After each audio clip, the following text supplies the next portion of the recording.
Hey guys, welcome to the very first video of this type that I've ever done. This is my attempt to start to move away from simply writing my thoughts into Facebook posts and instead starting to create some stuff in a video format that I think will, first of all, allow me to go into a bit more detail about the things I want to discuss. Secondly, I think it's a good idea for me to start trying to put things across in a more human format, because the way I generally do it is I just pick a certain idea, I'll write a post, I'll try to, in general, keep it real nice and snappy, and it's generally quite provocative as well.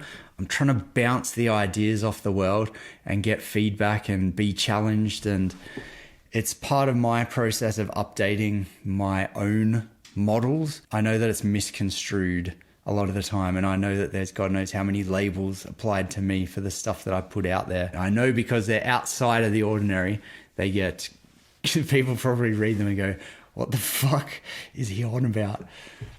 So anyway, I thought a good way to move from post to video would be to actually do a video about a post I've already done.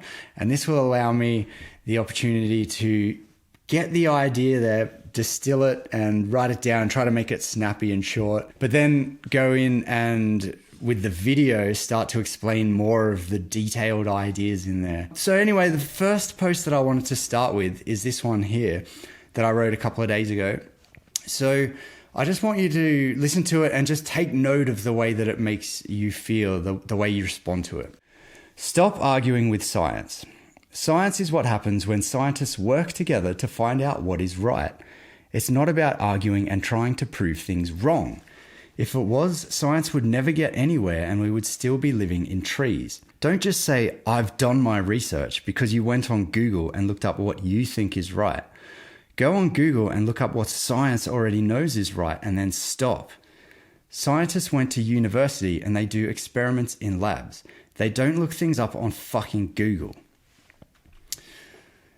So I posted this on the local page, the Blue Mountains social group, which has 10,500 members, just to see what sort of response it would get. And you can see here, it was very positive response in general. It got 164 reactions with 180 comments. So a lot of discussion there. Now, if you have a look here, you can see there were 19 people who laughed at it. So maybe they didn't quite appreciate it. But you can see that that's a fairly small number where there's a lot of likes, a lot of love. But see, the problem with this post is that it's utterly absurd. My intention with this post was to create something that sounds very, very similar to the sort of stuff that I've been seeing posted and widely praised. But I wanted to construct it out of completely nonsensical components that are actually the complete opposite of what science is. And this is because what I'm trying to tap into here and to illustrate is that there's an idea of this type of post that's being grabbed onto, but it's separate from the actual logical coherence and the relatedness to science of the actual content. And so obviously this post is a parody of those. And so the other things I've seen, they've got much more legitimacy, but it's designed to hit you at more of an emotional level than a logical level. And I'm just trying to show why engaging with things at that logical level is really important. I'll just go through and deconstruct this so you know exactly what I'm talking about. Science is what happens when scientists work together to find out what is right. It's not about arguing and trying to prove things wrong. So this is where this post goes completely off the rails straight away, because that is a massive part of what science is. It's about arguing and trying to find your way to truth. And in particular, not only are you trying to prove things wrong, it's not just like, fuck you and your fucking hypothesis, I'm going to prove you wrong. What the scientific method is trying to prove yourself wrong. That's why you know that you end up being on the right track. So yes, very much, it's arguing, trying to prove things wrong. This is the core of it. Anyway, It's not about arguing and trying to prove things wrong. If it was, science would never get anywhere and we would still be living in trees. It just conjures up this imagery of apes in trees, our ancestors, somehow using science to make the evolutionary leap from tree dweller to ground dweller. And I mean, I might be wrong in the spirit of this post. I don't know for sure, but I'm pretty sure that science came after we started walking on the ground. Okay, to continue. Don't just say, I've done my research because you went on Google and looked up what you think is right. This is a good point. And this is a core point of some of the other posts that this is parodying. But this is about confirmation bias. This is about just, you just go onto Google and you find the first thing that fits your existing model. You go, sweet, I'm good. Obviously, what I think's true. And that's, this is good advice. Don't do that. And then it continues, go on Google and look up what science already knows is right and then stop. So it immediately contradicts the notion of not falling into confirmation bias. Now, I should acknowledge that it probably seems somewhat mean-spirited to write something to deliberately trick people. But what I'm trying to do here is, I think, very important. So what this post does is it takes a very simple idea and shows how people will gravitate towards it without it having actual substantive thought behind it. And I just want to go into the psychology around this and just try to illustrate it a bit more so people will be able to understand that it's part of a process that's going on at the moment and notice it happening if it happens to them. So perhaps the main puzzle that we as humans have to try to navigate is that of the unimaginable complexity of the world that we live in. Now, everything is so fucking incredibly complex that we don't have any choice but to simplify it into something that our very powerful but limited brains can actually handle. I think that what we're in perhaps the most complex puzzle that our species has ever faced. So we're in this global pandemic, which is just complex system after complex system nested in each other. And it's as though we've reacted to that preponderance of complexity with a simplification process that has just gone to that point that I'm saying is too far, where everything just becomes too simplified and we don't have a grip of the actual reality in order to orient ourselves and dictate our behavior. So this is what I want to explore in this video, is trying to bring out some of the gray that obviously exists there in between these black and white ideas of what's the best thing to do, what's the worst thing to do, who are the good people, who are the bad people, trust the science, just follow what they're saying from above. And so all I can do is try to speak some sense and some logic, which is what I'm going to try to do.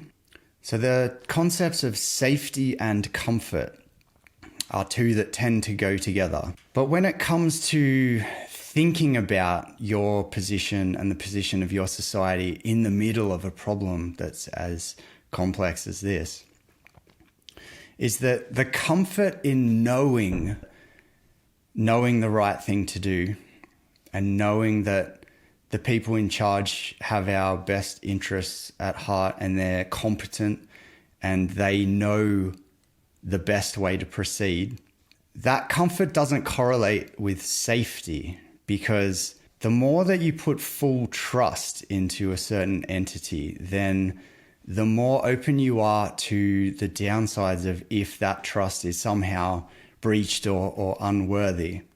So what I'm going to talk about, I'm going to delve into things that are, they're uncomfortable topics, but it's worth spending that time in that area because you'll eventually come out with a better idea of the way reality actually is.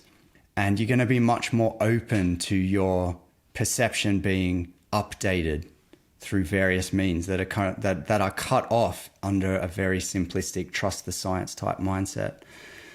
So when it comes to trying to simplify infinite complexity, especially in a society, we evolved to not only trust each other, but also to defer a lot of our processing to the collective. Now, going back to the core of science, the way that science operates is that there's no such thing as absolute truth within science. There's always left a very responsible little caveat of we possibly don't know everything, and what we believe to be absolute, rock solid truth at this point may not necessarily turn out to be the same after new discoveries. This is something that's happened many times over the history of science. So as far as deferring to what is perceived to be consensus, this is almost always going to be a winning bet until it isn't. And to think that it's always going to be a winning bet is to say that there's 100% certainty that it's always going to be accurate.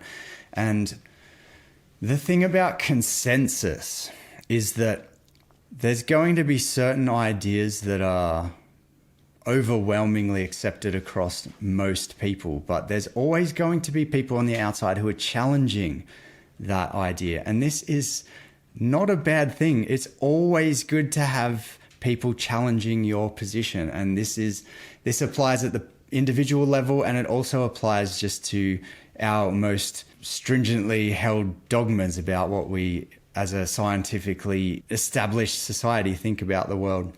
But see, even if absolute consensus did exist, it's not guaranteed to be correct. There's always going to be a greater than zero chance that it isn't. So you should be treating consensus with at least some skepticism if you believe in the core principles of science. Now, I realize that as soon as I start speaking about the mainstream potentially not being 100% infallible and worthy of our undying blind faith in it, I know that that starts setting off some automatic processes in a lot of people. And so I'm a self-taught programmer. I taught myself how to program in order to create software that I thought had to be created for the good of people. But one thing that I've found incredibly valuable about learning how to code is that coding is essentially the ability to take complexity and organize it into something that's actually usable and manageable. And this goes back to what I was saying before about simplifying complexity. And so at the same time that I learned how to code, I was also coincidentally trying to figure out ways to control my own thoughts and to structure my own mind in a way that was actually beneficial to me. But the thing that's come out of this about learning how to code at the same time as learning how to structure my own mind is that the analogy of the brain and the mind to both a computer and software is a really powerful way to think about the brain and the mind. I speak about programming in a certain way. I speak about social programming and mental programming in a certain way. And so these concepts are really, they've got a real negative connotation. It's the sort of thing that we don't like to think about. We don't like to think that we've been programmed a certain way. We don't like the idea of ourselves not following our own free will, I guess you would say. But if you take it a step back and you look at it from this just base level analogy of computer, software, brain, mind, is that we have to be programmed because we're born into the world as these incredibly plastic little brains and minds that are essentially designed, at least through evolution, to soak up the data from around them and to fit in, to align with the collective. And so we're always, all of us, we're all going to be programmed through our parents, through our friends, through our teachers, through our society and just through our political leanings and our culture in general. We're always soaking it up and we're putting it on board into our operating system, into our software, just simply so we can be here in the society, ideally without being maniacs, which, you know, maybe I don't do the best job there. But the reason I'm saying all this is because the idea of programs is something that's just super useful. The idea of code that's running, automated processes, stimulus response, seeing a certain thing and going, yes, I feel this way about that, and therefore I like it and I agree with it. And so when you look at ideas like trust the science and the type of force that's causing people to react to this fucking ridiculous post, it's a very useful place to apply the concept of programs, because when you start to acknowledge that the structures that we exist within, our governmental and medical and scientific and the global bodies that represent all of these different areas, they're not cartoons. They're incredibly, incredibly complex. And all of them, as much as we like to think of them as being some sort of pure self-correcting thing, like the scientific endeavor, they're actually structures that are filled with human beings, fallible, self-interested, potentially corruptible human beings. And this is a really important thing to have in your mind. This is the concept that gets rejected when people just say, oh, you're just a conspiracy theorist. Anyone who says that there's anything even remotely self-interested going on, it gets put into that cartoon category of conspiracy theorists. And this goes back to that oversimplification. And that idea of dismissing conspiracy theorists and that idea of trust the science, these are programs that are currently running out in the collective consciousness, at least to a degree, at least a subsection of it. And they're being propagated because they hook into certain things about human psychology that we naturally gravitate towards. So the first of which I've already mentioned, and that's our desire to go towards that which we already believe to be true. But another big part of it is that we like to think that we are correct. And we like to think that we're smarter than people who think differently. We always tend to like to think that we're up at this level, up here at the pinnacle, or at least near the pinnacle of understanding. And other people with this completely different perspective, they're obviously below us because they don't think what we think. And so this is where these types of programs hook in. They hook into your self-perceived intellectual and moral superiority, which is all part of your ego, which is a concept that's way too complex for me to get into now. And so all I'm trying to do in this video is to perhaps get some people to start to realize where this sort of programming takes place. And I think it's really important to ask the question of whether or not there's certain entities who would be interested and would gain a lot from propagating these types of programs throughout society. So would it make sense that if some entity that wanted to act conspiratorially in order to funnel resources towards its own benefit, does it make sense that that would be best served by having a society that automatically dismisses conspiracy theories and conspiracy theorists by default? Of course it would. Is that what's happening? I don't know. It seems logical. That's all I can say. And similarly, it would serve certain entities to just say, to propagate this dogma of trust the science. Trust us, we've got everything under control, we know what we're doing, this is a pure operation. But going back to that complexity of the overall structure, there's a lot of simplistic thinking towards conspiracy theories, and I don't particularly want to get into it in this video. But the thing is that these systems are made up of so many human beings at different levels of status, and they've all got different drives. And the fact is that it exists within a capitalist hierarchy. So it's all powered by money, pretty much the whole thing.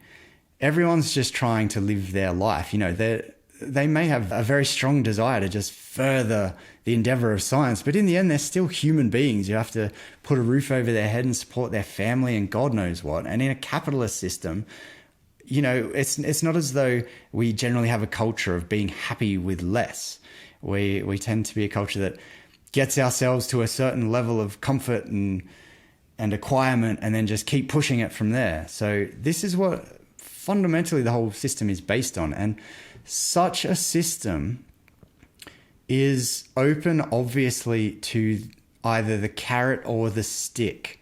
So anybody at any point in it is more incentivized to go along with what's being handed down, what's generally considered the main narrative. Because if you fit into the structure, like I've been saying, the way you have to fit into an existing structure. If you go to university, you have to fit into the structure. Once you move out to be a professional, you have to fit into the structure. You can't just go against it willy-nilly. And so you have incentives there to either advance through the structure or even just keep your income coming in, which is obviously a carrot. You're working towards greater and greater reward, which is within the structure.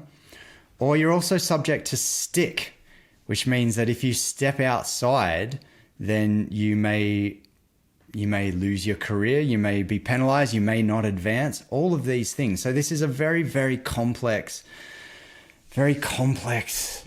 web of incentives that are driving this system. There's nothing simple about it. And the thing is that in a hierarchical system like this, what comes down from above is generally, it needs to be followed for the most part. And I can't help but be oversimplistic here.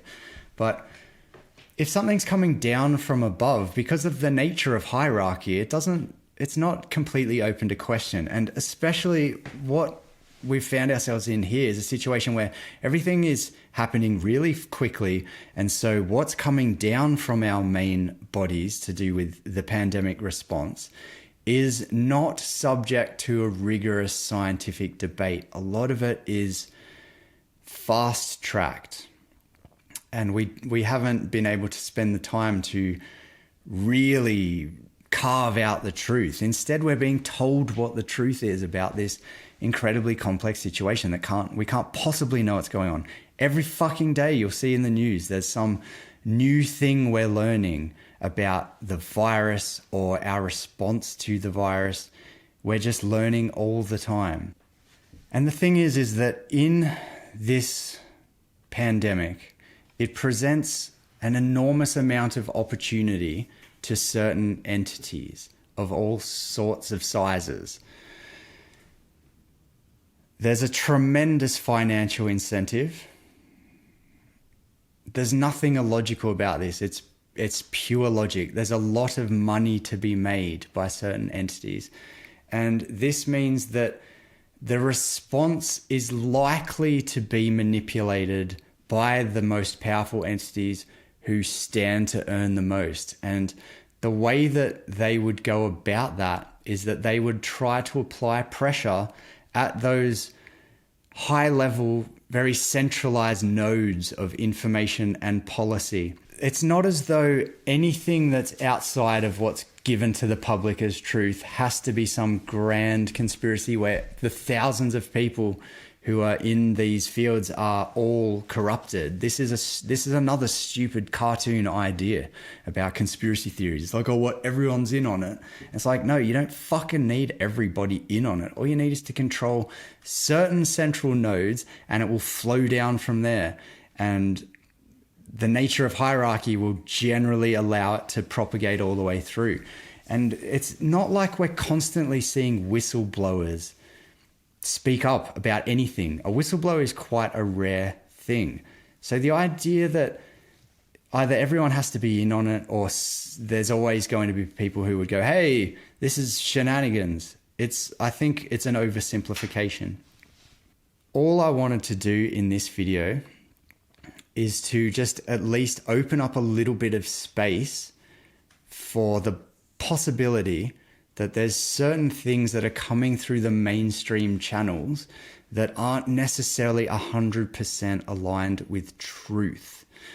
And what I really urge you to do is to realize that, yes, there are people speaking out against the mainstream narrative, and you don't have to go and follow people who aren't credentialed. You can go and look at people who are very well credentialed, who are at the tops of their fields, who are speaking out against our pandemic response. And instead of doing the standard thing of going and looking at the first website you find that disses these people, it's a really obvious thing that you'll start to notice when you do this, is that you'll see how these labels are applied. Pseudoscientist, or right-winger, conspiracy theorist. And all you have to do is actually go and hear the other side. Don't just reject the idea of the other side. Just listen to it. Or you don't even have to go into this, because the thing is that these people on the other side, they're doing your processing for you. Instead of just simply the collective, the mainstream collective, you're deferring all of your processing to that. You're also deferring your processing to these other people who are doing what is actually the scientific thing, and they're attacking it and they're arguing for a different perspective. So that's all I really want to achieve in this video, is to get you to open up to that possibility. Don't just dismiss someone because they're outside of the mainstream. They may be saying something really fucking important that's just been suppressed because all of these mainstream nodes that control pretty much all of the information that comes down, they're being pressured in ways. All you have to do is go and have a look at who is being censored about certain things that they're saying, and you'll see that there are even Nobel Prize winners who are being censored simply for speaking about certain things that could really help us all. Okay, so this is what I suggest that you do. At the very least, just leave a little bit of room in your mind for the possibility that people who speak against the mainstream may have something important to say. Don't just dismiss anyone who's outside of the narrative, because they may very well be serving a very important function, even for your own personal good. Pay attention to the automatic processes that may pop up whenever you see certain content, especially if you consider yourself someone who is very much an advocate of science and who supports science, because this is what science is. It's not some manufactured consensus. It's challenging what's known. It's challenging your own ideas. And if you are going to delve into something that is outside of the narrative that's being handed down from mainstream institutions that have already shown themselves to be far from competent and far from honest as well throughout the pandemic, then I suggest that you, for a start, don't use Google. Use a search engine like DuckDuckGo, because these search engines will give you essentially what is the raw results, whereas Google manipulates results. And when you start looking into this area, because I don't want to go into it at depth, all I can say is consider the possibility that when you look into certain things that are happening at the moment, it becomes abundantly clear that the censorship is unwarranted. It's obviously highly manipulated. It's obviously not in everyone's favor. Very credentialed doctors and scientists are being censored simply for discussing potential treatments, potential things that are showing themselves to at least possibly have a great deal of good to give our civilization. And it just doesn't add up. It doesn't add up really obviously. But if you're running an automatic program that just says anything that's outside of what the mainstream says is stupid, then that's exactly how it's working. And all you have to do is just kick out those shitty apps and leave a bit of space for some free thought. It takes up more energy. It's more scary, but I can guarantee that the uncertainty of it, dispensing with some of that comfort that comes from being certain, is a better strategy in the long run than remaining in what I think is essentially a fantasy land where everything is, you're just being taken care of by essentially an omniscient father figure.